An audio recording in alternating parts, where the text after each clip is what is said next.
Yo guys, it's JJ here, and today I'm going to be walking you through how to make a future beat in the likes of ATL Jacob. But before we get into the video guys, make sure to like, comment, subscribe. We've just passed 1,000 subscribers. All of it is appreciated, and if you stay tuned, I've got a nice little free kit on the way for you guys, so make sure to stay posted. Now, without further ado, let's talk about the beat. First things first, we got ourselves a plugin used Analog Lab 5. This is what I use to make my main melody, to be honest, and I'm using a preset called the AE Untitled 04.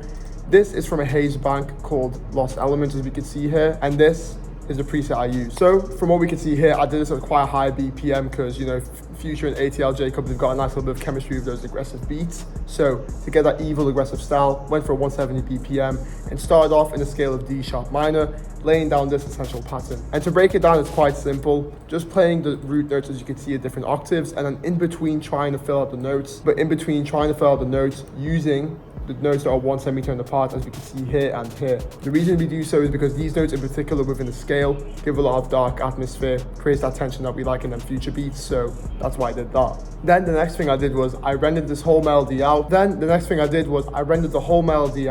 giving it into an audio file. Then I went onto this little time knob, but making sure the mode didn't stretch. I went to this time knob, pulled it back down to like half the speed, so it really just speeds the melody up by 2 times. Then click reverse, and then I copy and pasted it again just to get a full 8 bar, and then that's essentially the whole main melody that's going, giving it a nice little dark sound. And now without further ado, this is what the main melody sounds like.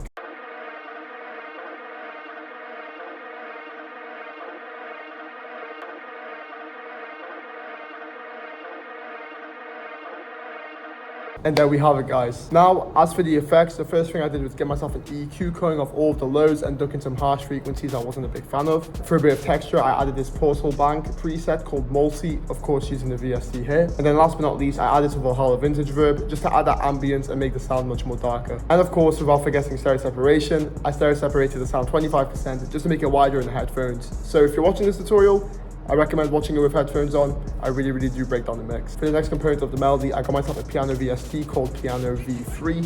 And of course, I am just using the basic home preset. As we can see, I've kind of laid down my own root notes just to give it a bit more of a different vibe. As well as that, all of these notes are part of that same scale as I said before, where the 1 semitone apart, giving it a dark little vibe. And the pattern is essentially just the root notes I created, taken up an octave as well, just to add a bit more, like, you know, just to add a higher frequency range. And without further ado, this is what the root notes sound like with the melody.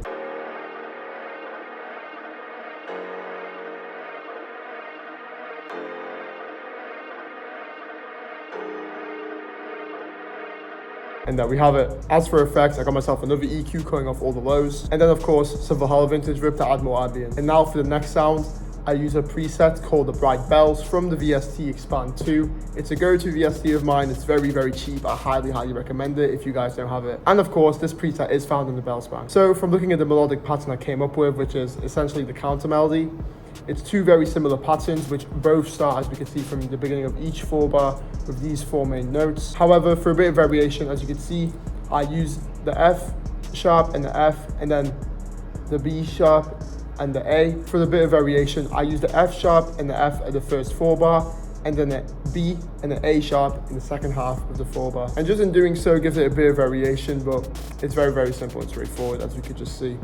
So without further ado, this is what the bell sounds like alongside the other melodic components.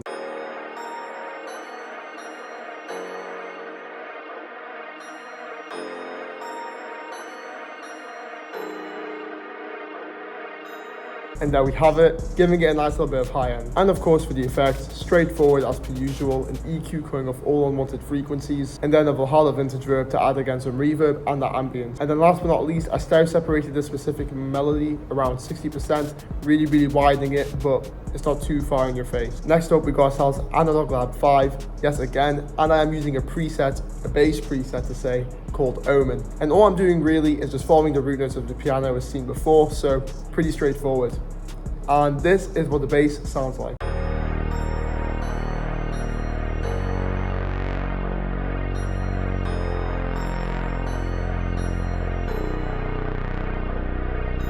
There we have it. And now for the last preset, we got ourselves an instance of Expand 2 using the Amnesia preset from the Hard Leads bank. And as we can see, this is the counter melody I came up with. And to be honest, this was just me experimenting really. It wasn't anything like too serious behind the thought process. But one thing to highlight it again, all these notes, as we can see, in the part of the scale where they're 1 semitone apart, further emphasizing that dark tone we're going for, that ATL Jacob executes perfectly. And the whole point of this counter melody / this lead is really just another counter to the bell. So when the bell's not playing, this will come in a time. So without further ado, this is what the lead sounds like.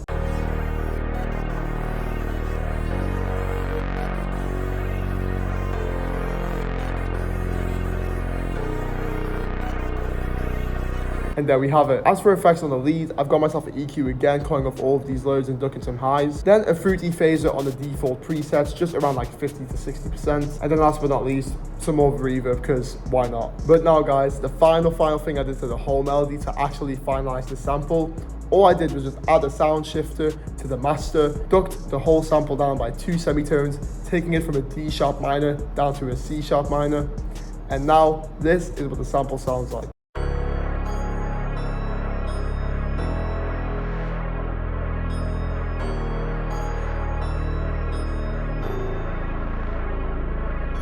And there we have it. And before we get into the drums, as you can see, this really is a great ATL Jacob sample, especially in the style of Future. And remember, sometimes you don't have to go too crazy. The melody can just be simple, repetitive, and that's really the key to it all.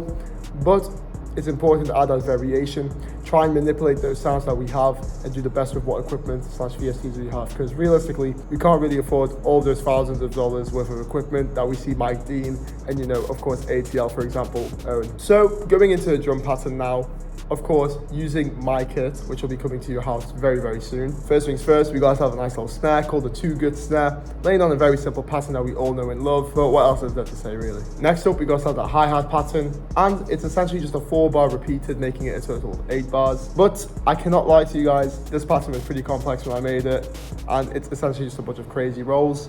But it fits that ATL and Future vibe, so that's what we went for. So the first thing I did for this hi-hat pattern was go into the magnet tool, go into a third step, and then click this paintbrush tool, as you can see. And then all I did was just lay down this very nice roll going at the beginning and started playing with the pitch of my hi-hat, as you can see, keeping it in the scale of C sharp minor, so it just complements the melody a bit more. And then I added this nice little kind of like reverse roll, so it's just essentially a normal roll, as we could see, but I right click onto the velocities and just hold it, and as we can see, it just messes with it, giving it a nice little riser effect. Then I added a simple roll here, a nice little cascading, like, you know, hi-hat down into a roll, and climbing back up into the main hi-hats, adding another kind of reverse effect, and then this nice little roll to end it all. And then I just copy and paste it, giving you the full 8 bar, and it will sound great. And to be honest, when it comes to the hi-hat patterns, best thing to do is just practice them. If you want to get really good at hi-hats, just really just rinse it, go over it again, and keep doing them, because that's the best way, to be honest with you guys. But without further ado, this is what the snare alongside these hi-hats sound like.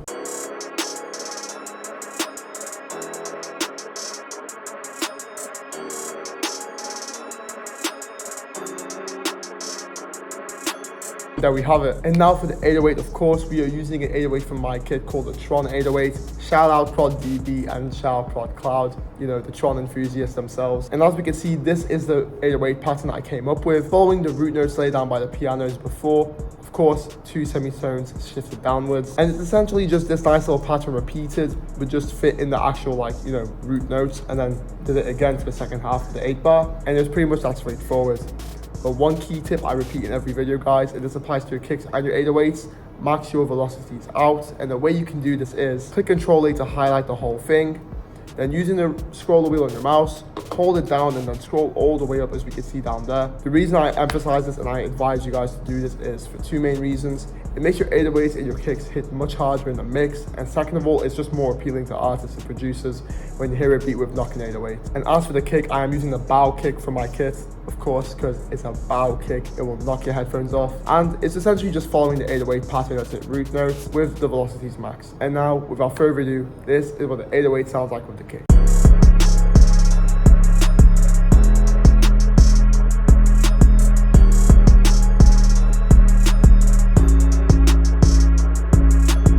And And there we have it. So for the next pattern, we're going for the open hats, and this is a very, very common open hat pattern using a lot of beats, especially the ATL Jacob ones. It's essentially just this 2-bar repeating, hits on the 1 and then hits as well where like the second or third 808 would come in, and then again copy and paste it, and then copy and paste it one more time, and you've got yourself a full 8-bar. And now last but not least is the snare roll. I'm using a snare from my kit called Good on Rolls because it's a fire snare on rolls. Don't take my word for it, just you'll hear it in a second. And this of course is the pattern I came up for it. All I did was go on the magnet tool again, go into my third step bag, and then I laid down this nice little pattern here. Then this pattern just got copy and pasted down here. As you can see, just, you know, utilizing your tools, not overthinking it, and then came up with this nice little roll too as well. So without further ado guys, this is what the full beat sounds like.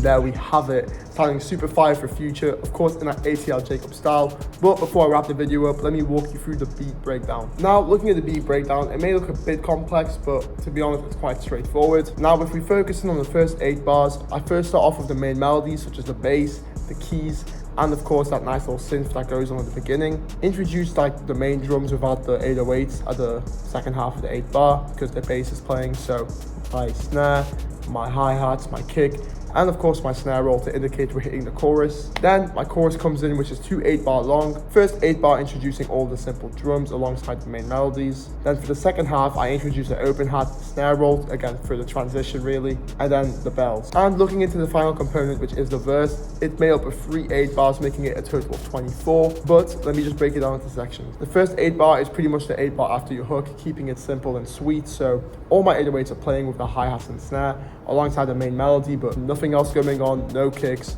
no other components in the melody. But then for the second 8-bar, I really amp it up a lot, introduce the kick, the roll, the hi-hats, the snare, everything, all the drums are in. And then I introduce the bells as well, you know, because we're really hyping it up in the middle part. And then last but not least, we've got ourselves the last 8-bar, which is what I call the pre-hook, which is the 8-bar just before the hook of a song, signifying to the artist like, yo, have the verse up. And as we can see, I introduce the bass, take out all the drums pretty much, but I reintroduce the kick alongside the snare halfway through. And I have this nice little lead, as I told you guys, using it as a second counter melody, but it doesn't clash with the other counter melody because they don't play together. And then I got myself in the chorus, one more verse that I arranged myself, another chorus of course. And then for an outro, I just had the main melody playing together, but no drums. So in total guys, we have come to a total of 1 8-bar intro, 3 16-bar choruses, 2 24-bar verses, and of course that 1 8-bar outro. And you've officially made it to the end of the video. So thank you guys for watching. I hope you've enjoyed this tutorial for ATL Jacob in the future, and I'll see you in the next one. Peace.